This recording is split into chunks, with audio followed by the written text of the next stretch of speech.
Okay, let's start our session for day 12. So, in the previous class, we discussed a little about the loop. That whenever we are having some switches connected like this one, like we are having switch 1, and we have one more switch like this one, switch 2, and let's take one more switch, that is switch 3. And if we connect like this one, like switch 1, switch 2, and switch 3, and if from switch 1 we are having redundant path to switch 3, right? If we want to reach switch 3 from switch 1, then we have one path, this one, and we have one more path like this one. So it means that we are having the redundant path. So although this is very important in case of real scenarios, but this is very much problematic in case of switches, and this creates a loop. We discussed a lot of problems because of this in the previous session, and the first one was the broadcast storm. Because of this broadcast storm, our whole bandwidth is choked and our network shuts down, and we are not able to communicate from one device to another device. Another is MAC address instability, that our switches are not able to decide that the MAC address is connected on which switch port. Instability. Instability. There's confusion the spelling one. Anyway, just correct it. So these are the basic two problems because of the loops in the switches. So what we will do, we will the first obviously there is a very easy way, that never provide a redundant path, right? Like if you have switch one here, suppose you are have connectivity like this one, so just always connect on the tree, never give a redundant path. But that is not a practical, because that may provide an outage in case of the device failure, right? Suppose if this our let me give the name 1 2 3 4 and 5. If device 3 goes down, so our 5 will be isolated. So obviously redundancy is good. We should give redundancy like this, or we can do like this as well, right? So whenever we give redundancy in switches, then it creates a loop. So obviously we need some mechanism to overcome this situation of loop. So that mechanism is developed by or provided by our spanning tree protocol. Spanning tree protocol, and this is also known as in the short form as STP.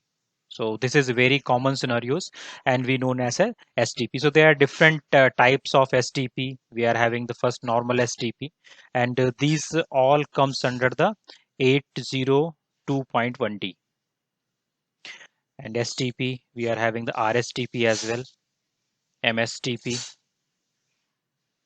We are having the per VLAN STP, that is called PVSTP. And then we are right now we are having the PVSTP plus as well.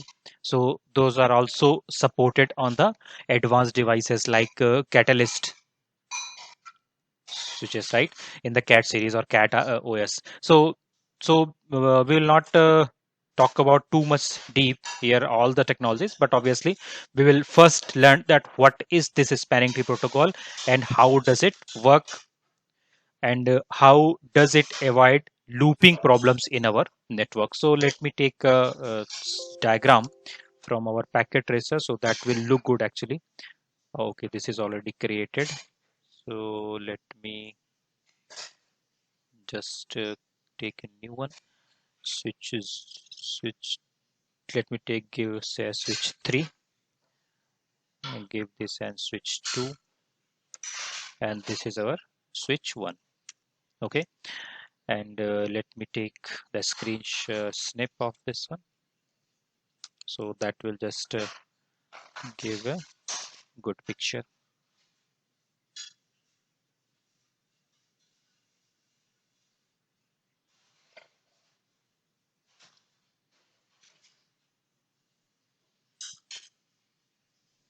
So suppose this is our network, right? We are having three switches. Switch 1, this is switch 1, this is switch 2, and this is switch 3. So in order to current, if you see the diagram, then if you see that this port has been blocked, I mean this is not giving any communication, right? So what is happening? These are in the communication state. They are communicating with another switch. So this link is working very fine. Here also it is green and it is green. It means that this link is also working very fine. They are communicating. This switch 1 and switch 2 are communicating very well. Switch 2, switch 2 and switch 3, they are also communicating very well. But this port is not communicating. It means that this link is not working. So by this, we are avoiding the loop with the help of STP. So by default, in all Cisco switches, this STP is enabled. So we don't have to additionally enable it, enable the STP. But obviously, we can change some parameters based on our requirement. So how does it work actually? This STP.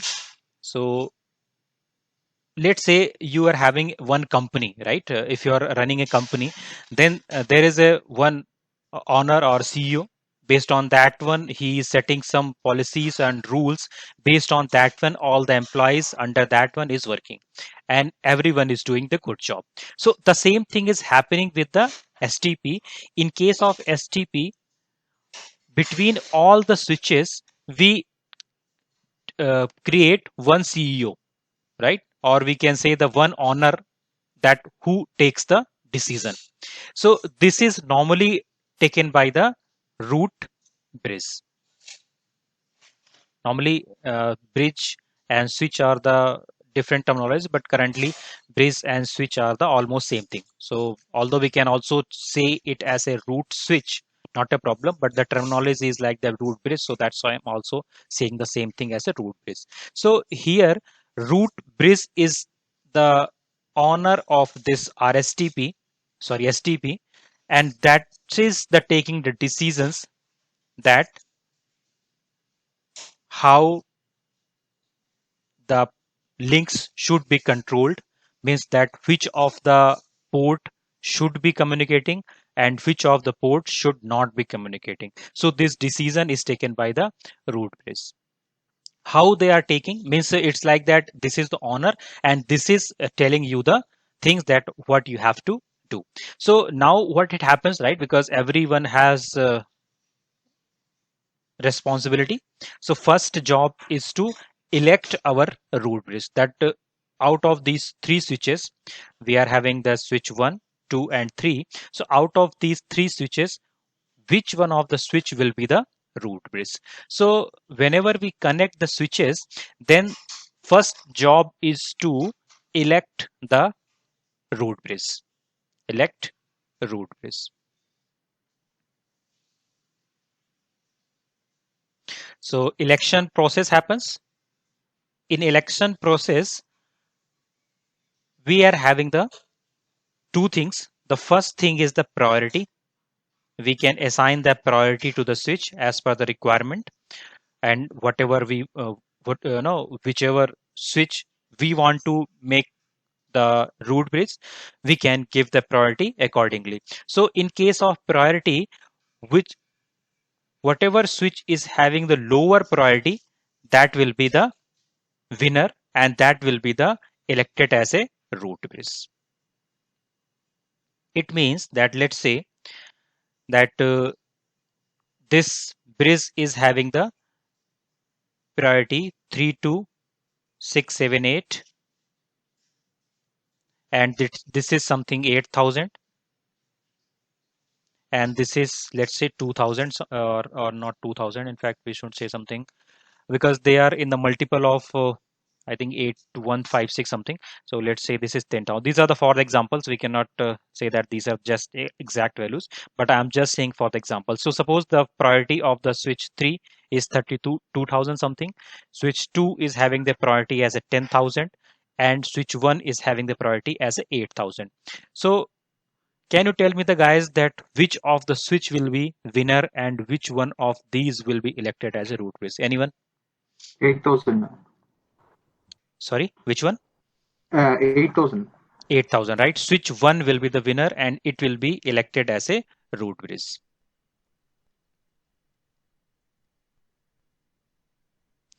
Once our root bridge is selected, first let me tell me one more case. What happens? What happens that if you are not changing the priority, right? If you're not changing the priority, then obviously they will having the default priority. In that case, what will happen that all the switches will be having the same priority. It means that suppose that all the switches are having this same thing as a 32,678 or 32,678. What will happen now? Again, lower is the best, but now we are having the same priority. In that case, we take the MAC address of the switch. So whichever switch is having the lowest MAC address, that will be elected as a root base. Is that clear, guys? Yes. Okay, that's great. So once our election of the root bridge is done, now we come to the two things, that is our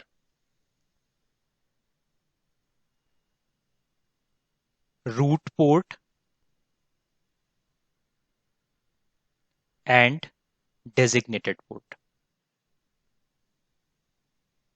We are discussing these things that we want to understand actually how STP performs the operation and how the decisions are being taken, that which of the port should communicate and which of the port should not communicate in order to avoid the loop. Okay, so in order to understand that one, first we try to understand the root port. Root port is the port, because now our election process is done, and if we take about the priority, then switch 1 has won the election, right? Switch let me, it has so much horsepower, so let me clear the ink now first. Yeah, so now this is our root bridge,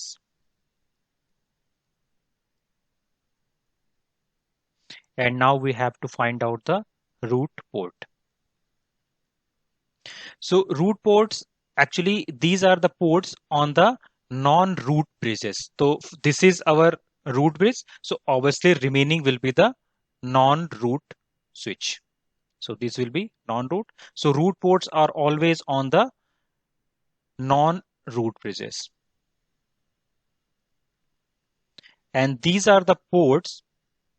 So ports from which we can reach the root bridge in the shortest path.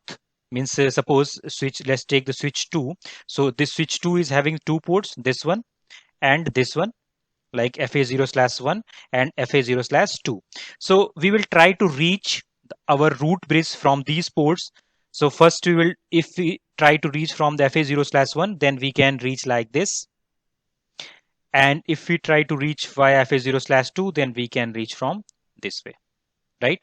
So root port will be the port from which we can reach our root bridge in the shortest path. So obviously we can reach from this one as shortest. So this will be our root port. This is our root port.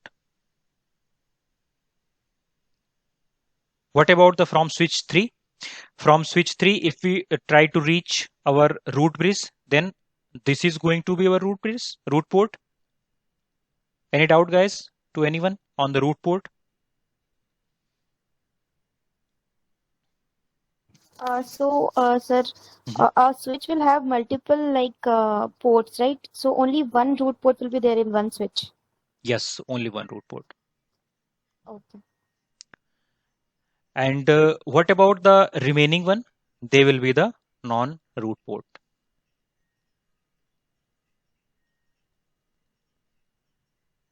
Remaining all will be our non-root port. And this, whatever I said, that shortest path, right? This shortest path mean actually the shortest path cost. Shortest path cost. So cost, I think you guys are aware, because that cost is depending on the speed of our link. If any of the speed, speed of the link is 1 Gbps, then that will be having the very lower cost. That will be having around 4. And if it is having the 10 Mbps, then it is having how much? 100, right? Yes, I think, yeah, 100. And for the 100 Mbps, it is 19, like that one. We are having the path cost. So it depends on the speed. So we will not only the hop counts, we will not just check the hop counts that, okay, this is just having the 1 hop and this is having the 2 hops. So we'll choose the number of hops. It depends on the path cost, that whichever the path is will be having the lower path cost, that will be chosen as the root port. Clear?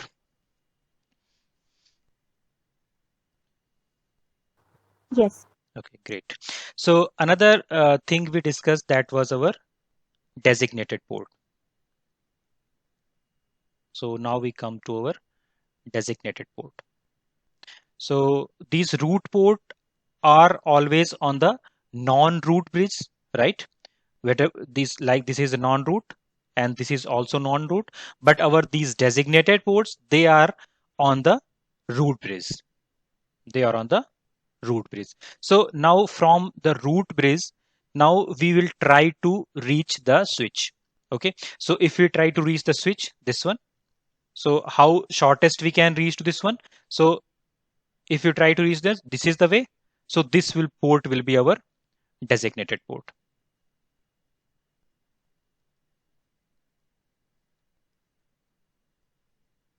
And if you try to reach our switch 2, so this is going to be our designated port. So in short, we can say, because if we were having the large topology of the switches, so in case from the root bridges, most of the ports are our designated port. Clear? So most of the, because obviously there should be some connectivity from that one. So that's always, most of the ports are our designated ports. And these designated ports are always forwarding. This is a new thing I'm telling to you. Forwarding. Forwarding means that port state is in communication, means they are forwarding the frames. So then that case is called as the forwarding. So our designated ports are always forwarding. Okay, means they will always communicate via that link. While suppose if we come to our non-root bridge, once again, let me take the example of switch 2. So let's take an example of switch 2. If we take the switch 2, here we are having the, if we try to reach root bridge from switch 2, we are having the 2 paths, right? We can reach directly to switch 1, and we are having an alternate path via switch 3. So now this is creating our loop, means that if in order to avoid loop, we should be having only one path. So we have to block any of the path. Either we should block this one or we should block this one. So we never block our root port. We never block our root port. Now it's our responsibility to block our non-root port. This is our non-root port, right? So now this is also non-root port, right? This is also non-root port. This is also not root port, and this is also non-root port. Now, which one should be our in blocking state? Because in any of the, if any of the port stops communication, then there will no communication via this link. So out of these two, we have to block only one of the ports. And now we have to take the decision, or in fact, the SDP has to take the decision that which of the port should be blocking. So again, whichever will be having the lower MAC address, or sorry, lower bridge ID. In fact, the bridge idea, you can say the MAC address, because they're the same thing. So lower MAC address of the device, that will be the winner. Winner means that will not block its port. means lower MAC address, because in case of STP, always lower is good. So whoever is having the lower MAC address, he will not stop communication, and whichever will be having the higher MAC address, he has to block its port. So in case if the switch 2 is having the higher MAC address, then it has to stop communication, and this port will go to the state of blocking. Blocking means that it will not communicate via that link. Is this clear, guys, that how blocking decisions are being taken? Yes, In sir. case there is two ways, like the two path cost is same from a particular switch. Mhm. So in that case, the MAC address will also be same for that particular switch. So in that case, how will it decide which port to block and which port to forward? MAC address cannot be same in, or never can be same, right? Is it possible to Okay, have the okay. same MAC address? Never. I think any more doubt in this, because this is now going to be full colored now. Any more doubts from anyone?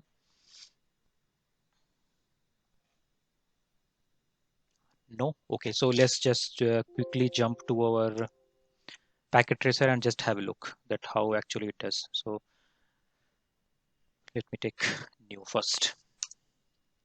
So let me take 3 switches, or in fact 4, not a problem because it does not matter. 2, 3, let me take 4 this time. And let me connect.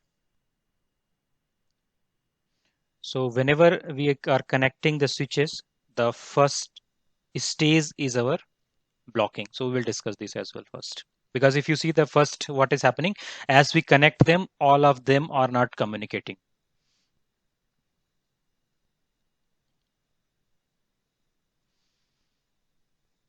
And let me change the name as well because I don't like switch 0. So this is, let me take switch 4, and this is switch 3. This can be switch 2, and this can be our switch 1. So okay, remaining all are green, just one of them is our orange. So first check this one.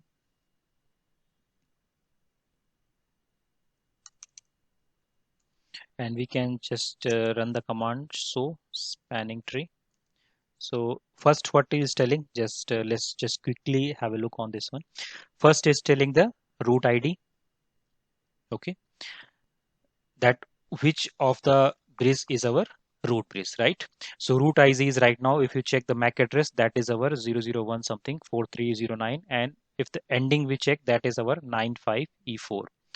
And this current bridge ID is our 95E4, right? Hello time is 2 seconds. And if you talk about the ports, then this is our designated ports. This is also designated port, and the port state is right now is FWD, that is a forwarding. Okay, so because this is our root bridge, if you see the MAC address, right, this is also, and this is also same, right? So that's why it means that this bridge is our root bridge. So in case of the root bridge, our ports are always designated, and all designated ports are always in the forwarding state. Let's check the another one.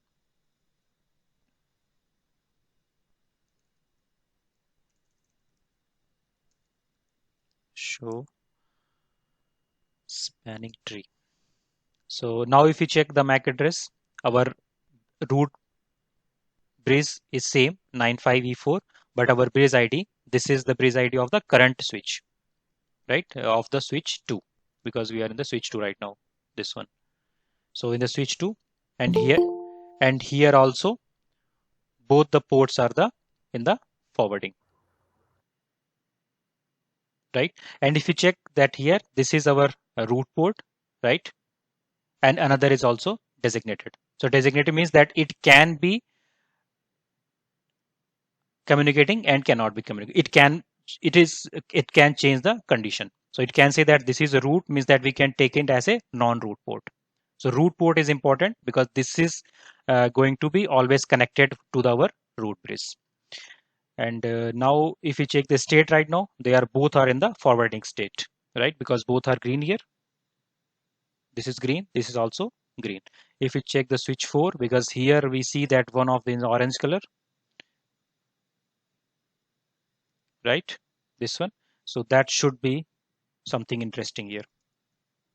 Enable show spanning tree.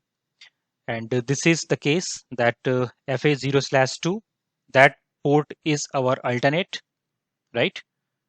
FA0/2, that is alternate port. And this is FA0/1, that is our root port, and that is in the forwarding. So whichever is our non-root port, that can be our blocking state. And our root port will always be in the forwarding, because that is the port which is having the responsibility to connect to our root bridge. And if you check about our bridge ID, so obviously this is our bridge ID of the current switch, and this is our root bridge. So root bridge is going to be same in all the cases. So that's how it is happening. And you can also check the some other parameters, like check the priority. If you check the bridge priority, that is 32769. Here also, if you check 32769, right? So we have not changed the priority in the switches right now. So all are having the default priority 326769. I think I have chosen some other value in the example what I shown, 32769 or something else. Oh, I deleted. So I was not choosing the exact value, and this is the exact value what we are seeing here.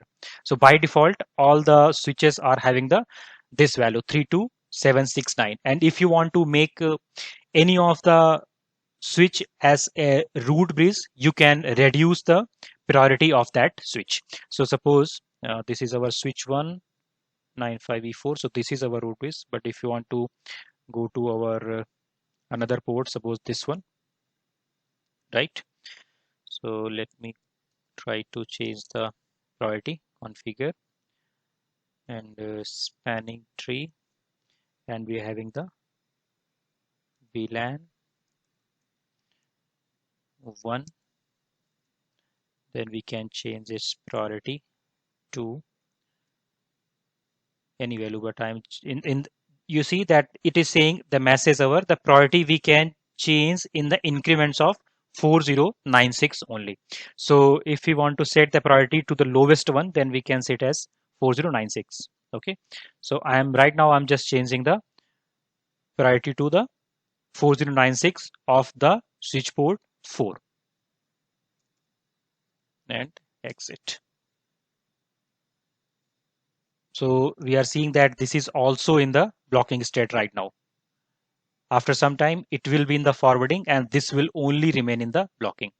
So what will happen, that switch 4 will be our root bridge. So just wait for some time, because it is having some timers to for that. Now we see that this is our in the forwarding state, and this will be our root bridge. We can check here. So spanning tree, and now this is also giving message that this bridge is our root bridge, right? And if you can check the MAC via MAC address as well, 01A0 01A0. So means now we have changed our switch 4 as a root bridge. Now why this root bridge is very important, because whenever we are having very much communication via the outside world, we never choose such a switch as a root bridge, because that will be the traffic, this links will be going up and down too frequently, and in that case this switch will be changing the conditions from designated to other ports forwarding. So whenever we always try to choose root bridge to the switch which is very passive, and whichever interfaces are not fluctuating too frequently. So normally backbone switches are the preferred one for such cases, and for the remaining we can take any of the priority. So but to elect our root bridge, we will just give the priority as per the requirement. You can choose the second one also, right? If you want to make the second priority of this one, suppose you take this one as a second priority. So let me configure it, configure T, and spanning tree, and then we can say the VLAN 1, and we can set the priority. And yes, one more thing here, that whatever the root bridge we are choosing, that we are choosing based on the VLAN only. Okay, so if you see that I am selecting this VLAN here, VLAN 1, and after that one VLAN I am setting the priority as multiple of 4096. So I am right now I'm changing the what will be the double of this one, 8 1. What will be the multiple? Let me calculate it.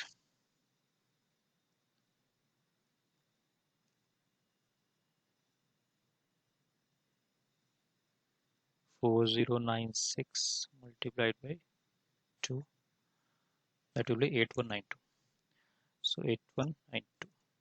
So that is taken. So now if our switch 4 goes down, so now the responsibility will be on the switch 2. I was discussing about the VLAN wise, right? So right now whatever the priority I'm setting, that I'm setting for the VLAN 1. So for the VLAN 1, whatever we are selecting, currently we are having the root bridge as switch 4.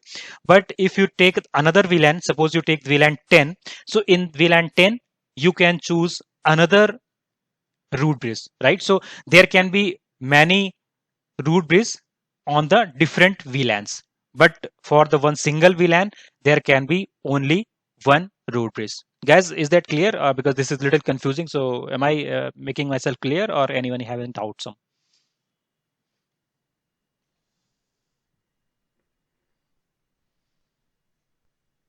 on this VLAN part? That Sir, repeat once again, sir, please. yeah, sure. So let me write it something, so that will be good.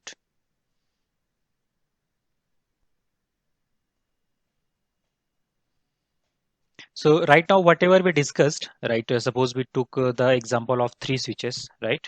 And out of these switches, we have elected the root bridge as well.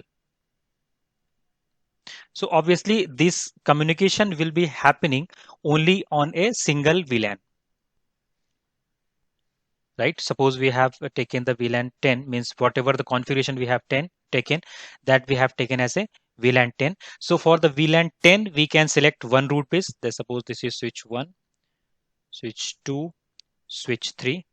It means that for VLAN 10, our switch 1 is root bridge, but it can be another scenario for the same network. And suppose VLAN 20 is running. And in case of VLAN 20, you can define the different priorities. For the VLAN 10, I can set the priority as a 4096 to this one. And for 10, I can give 8192 to this one. And for the 10, I can give 32 something, it was 769, whatever it was, I don't remember. If we can give priority based on for the VLAN 10. So in that case, our switch 1 will be the root bridge for the VLAN 10. Let me write the VLAN as well. VLAN. And this is also VLAN. So for the VLAN 10, our switch 1 is the root bridge. And if you are running another VLAN, that is VLAN 20. So for VLAN 20, you can give priority 4096 to switch 2. For the VLAN 20, you can give the priority 8192. Once again, we are getting the same priority on the switch 3. And on the switch 1, for VLAN 20, we can give priority 32769. So if we take about the concept of VLAN 10, so in case of VLAN 10, our switch 1 is the root bridge because this is our lowest priority, right? So this is our root bridge. Let me change the color, otherwise you will confuse. So let me take the blue only, right? So for the in case of VLAN 20, that is blue color. So who is having the lowest priority, guys? Switch 2. Switch 2. So switch 2 will be the root bridge for VLAN 20. This is our root bridge. Let me take the red color once again, not to confuse you. And for the case of VLAN 10, who will be our root bridge? Which switch? VLAN 10? Switch lowest. So this is having the lowest. So this will be our root bridge, right? VLAN 10, we are having the highest. In case of switch STP, lowest is the good. We always check the lowest one. Lowest is good. Always keep in mind. Now is that clear? Yes, sir. Okay, that's cool. So another case we can take, we are having the three types of the port states. Not three types, four types. The first of the port, not types, in fact, that is stage. The first stage is our blocking. Means whenever we connect our switches to each other, always the ports are in the blocking state. Once their timer is up, the timer is for the 20 seconds. They communicate with each other via our BPDU. This is called our Bridge Protocol Data Unit. Bridge Protocol Data Unit. So these are actually the packets which are being sent from the switches to maintain our STP. So each of the switch sends the BPDU packets, and these BPDU are having the MAC address and the priority. So priority plus MAC address. There is some more information as well in the BPDU, but these are the main thing that is being shared. So once the switch shares the BPDU, so after that one, the election process and the timers and a lot of things are happening just based on the BPDU only. So the first stage is our blocking, and another stage is our listening. Okay. Next stage is our learning, and next stage is our forwarding. So we have seen that firstly our ports are in the blocked condition, they are not communicating, and after that one we directly see our ports as a forwarding, means green. So but we do not observe those ports as this one, right? Listening and learning. What is happening in the blocking actually, that the port is receiving our BPDU packets, mean it is just getting in information that I should be communicating or not communicating, I should be learning MAC address or not. So these things are happening, but obviously it is not doing any frame transmission. Why we are taking the name as a frame? Because we are talking about the layer 2 and everything is happening on the frames only. So this is not transferring the frame, no communication of the frame. In the listening stage, what is happening? It is BPDU, it is receiving, as well as it is trying to listen that what is coming from which of the ports. But still there is a no frame communication and no MAC address learning. No MAC address learning. And in case of the learning, what it does? It starts learning MAC address. Learning MAC address, that where I have to send, where it can be, but it is still not transmitting the frames, not sending any of the frames in case of the learning. And in case of the forwarding, it just does everything. It receives BPDU, it learns MAC, and also sending the frame. All things it is doing in case of the forwarding. And so there is a timer for each of them. For the blocking, it is 20 seconds. For the listening, it is 15 seconds. For the learning, again, it is for the 15 seconds. And then it is coming to the forwarding. So if you take about the timing, it is taking total how many seconds? 20, 30, 50 seconds to change port state from blocking to forwarding.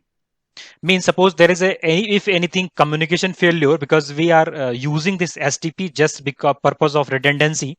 So if any of the ports is in the blocking state, it takes 50 seconds to become a forwarding state. This thing is known as the convergence time. Convergence time is like how the traffic is restored on the network. So the time taken by the network to restore our traffic sending, that time is known as the convergence time. The convergence time of the STP is our 50 seconds, and we cannot afford this much of time in the real network, right? If you are in the real environment, and if you are saying that there is no communication for 50 seconds, approximately 1 minute, then you cannot wait for 50 seconds. So that's why we switched to our rapid spanning tree, that was RSTP, and the election process and all, they all remain the same. Only the thing was happening that these blocking and listening modes merged to each other, and they became our discarding stage.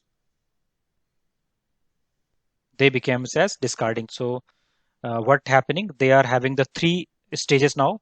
First one is our discarding,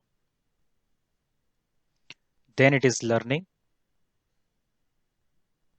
and then this is a forwarding.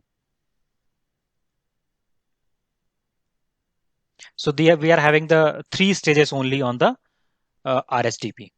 So this is convergence time is quite faster. Normally it is the sending the hello packets of 2 seconds in the interval of 2 seconds, and it converges in missing the 3 consecutive intervals. If if we can say that hello intervals mean that we can say that it is like a keep alive message, and if it misses 3 consecutive, it means total 6 seconds there is no communication, then it declares that port has been gone down, and it enables an alternate port as a forwarding port. So although this is also 6 seconds is also quite high, but in the real time environment, it is just converging in the milliseconds only, not taking more than that. In case of physical link failure, whenever there's a physical link failure, right? So it is taking just a few milliseconds, and then it converts to our original forwarding stage. So any confusion till now? Or any doubts?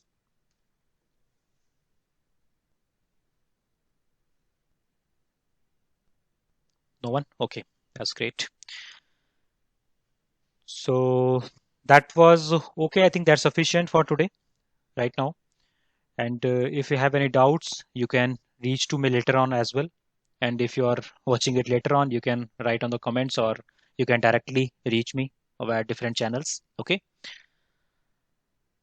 Anyone else is having some doubts? No. Yeah, go ahead. I think someone was speaking. No, sir. No. Thank you. Okay, that's great. So if anyone having doubts, then you can reach me later on as well. No problem. And I have recorded this session, and I will upload in the YouTube as well, maybe up to the late evening. Okay.